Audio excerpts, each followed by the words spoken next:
School is brought to you by BASF and Pride Seeds. Okay. So Mike, if we're thinking about planting corn next spring, we may have an issue with fall weed control in terms of red clover. What is the best way to control red clover in the fall time? Right, so the deal with red clover is you want as much biomass as possible, because the more biomass, the greater the nitrogen credit. And so if you're walking into this fall with a mass of red clover, you really should be controlling it this fall, because if you wait till next spring, in the spring it's cooler, it takes longer for good herbicide programs to work to knock down that red clover. And the whole deal with planting corn is to be planting as early as possible. And so anything you can do in the fall to get you ahead quicker in the spring is better. So from all the comparative research we've done, the best product to kill red clover is a tank mix of glyphosate at about 1.5 liters of the old formulation and Banville 2 at 1/4 liter per acre. And that has been by far the superior program in the fall.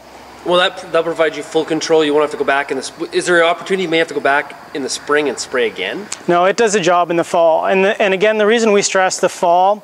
Now, if you had a light stand of red clover, you can wait maybe till the spring. But in the fall, if you have a good stand, get it done in the fall, because it's nice and clean then in the spring to start and get planting. Whereas if you leave it till the spring, it can be a mat. And it takes about 3 to 4 weeks for that to really dry down and get to a level where you'd want to plant. And you don't have that time in the spring. So in terms of the 1.5 liters, is that at a certain height of red clover?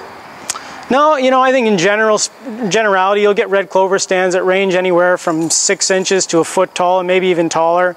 The combination, Roundup on its own can be weak on red clover.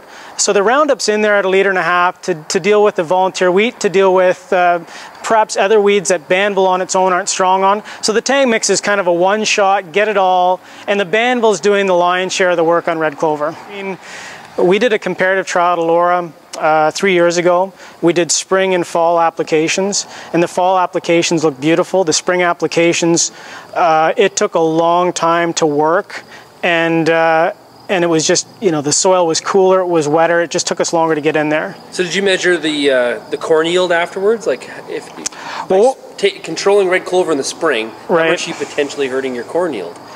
Well, you're hurting it from the perspective, from a wheat competition standpoint, I don't think there's much there. From a sheer getting in and planting in good conditions, that's where you lose time and money.